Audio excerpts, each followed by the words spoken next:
Well, our thing is just how we work and how we operate. It must make business sense on our side.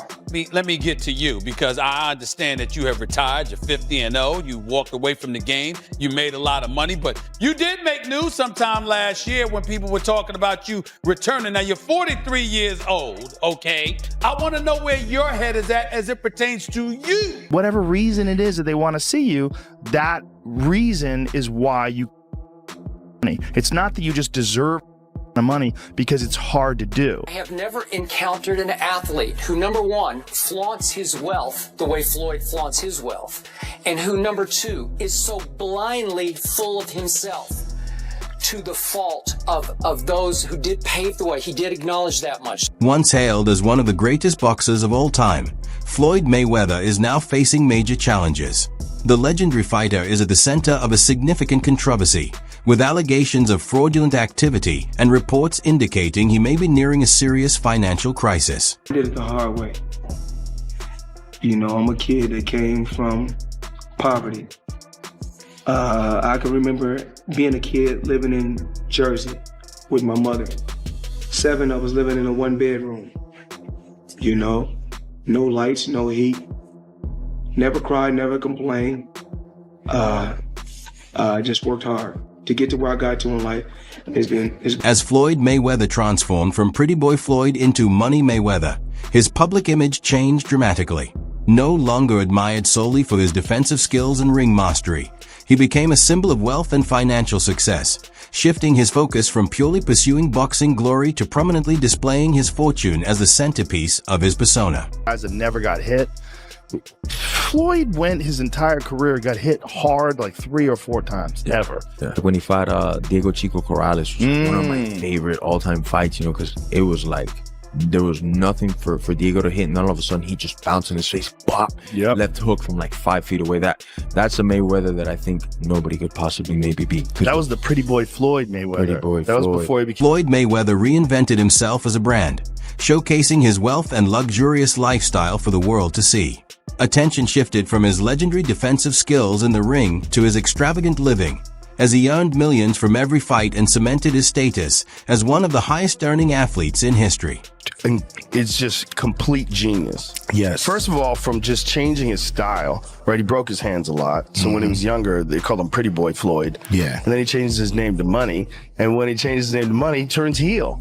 Yeah. He became like this guy and everybody wanted to see him get beat. Yeah. And he's the most unhittable guy in the history of the sport. Yes, sir.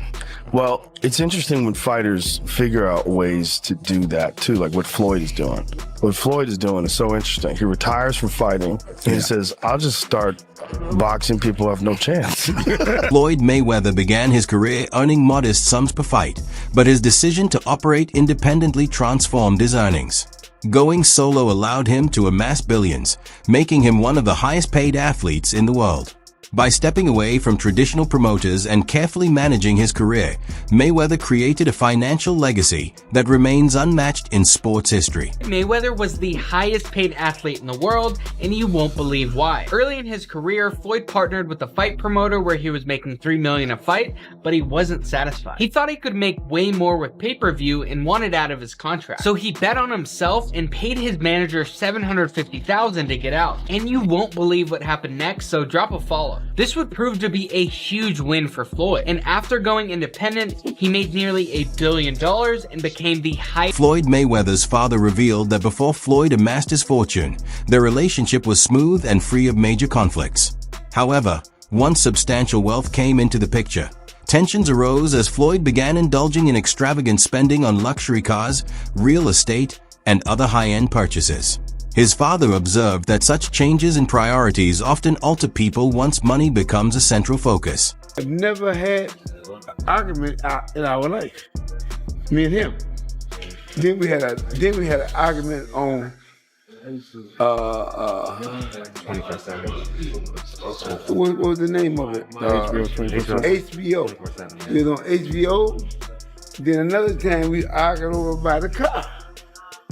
I'm saying, man, what is all this about now? I'm just saying, you know, and we never had no argument. All of a sudden, It is what it is. Sometimes, you know, hey, when people get, it ain't about me training or anything like that. People get money, man.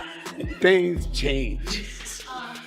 I don't care whether it's your father, mother, whoever. Father, mother, brother, sister, name it. You know, if sometimes when people get money. How do you feel about awesome Floyd? Fighter, great fighter.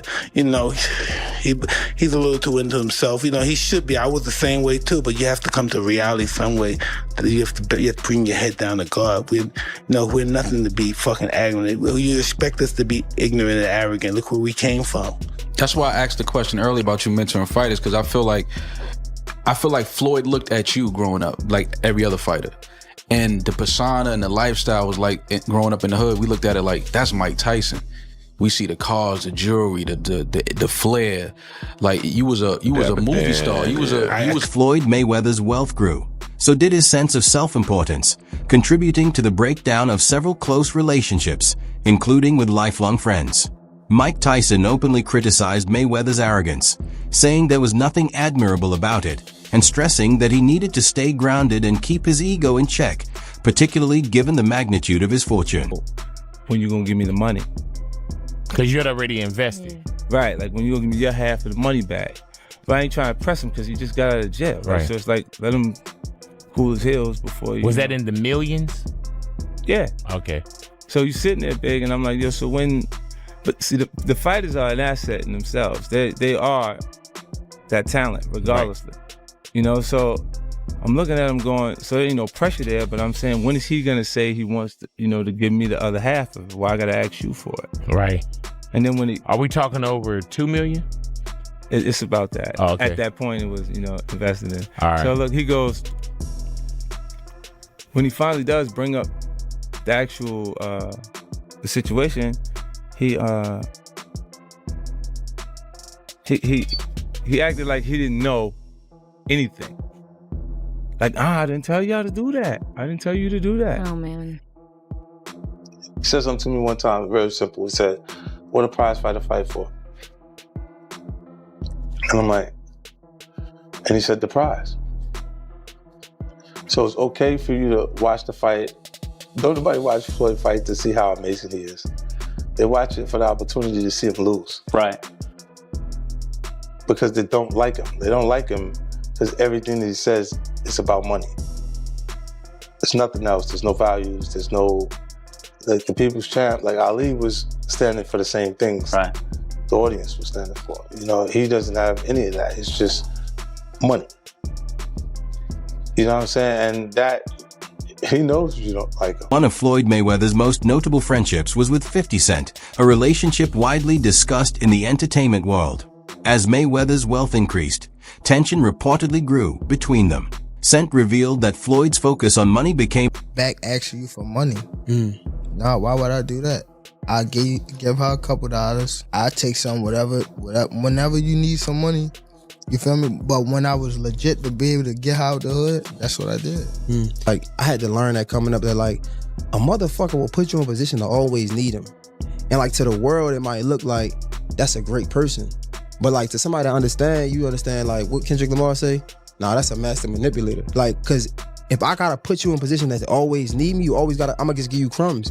And we hear it a lot. Like, if I'm a, nigga, what's $1,000? You know what I'm trying to say? But to you who don't have it, is a lot, and I know you going to go to war for that $1,000. So me understanding that $48 of plot power, I'ma always feed you a little bit so you can be excited and do just enough to come back around. But I ain't really just put me in a position to be able to, you know, make my own thing, and I don't want to say no name, but they wind up catching it. The people that's over top of me, I mean, like I was signed to him, and Floyd signed to him. So the person that he said, okay, cool, I see what's going on.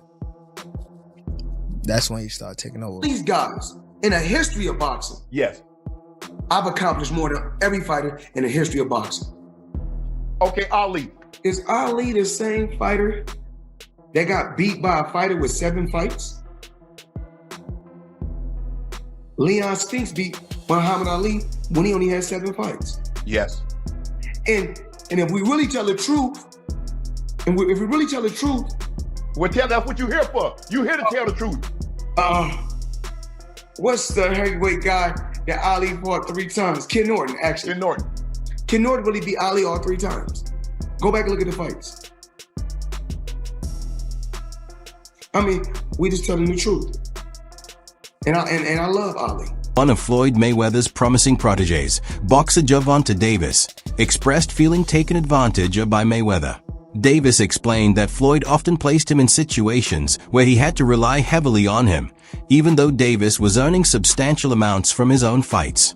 While Floyd sometimes helped financially, Davis highlighted that he had also worked independently to improve his life and opportunities, emphasizing the moments when he truly leveraged his own success to change his circumstances. Career. I have never encountered an athlete who, number one, flaunts his wealth the way Floyd flaunts his wealth, and who, number two, is so blindly full of himself to the fault of those who did pave the way. He did acknowledge that much, so I appreciate that much.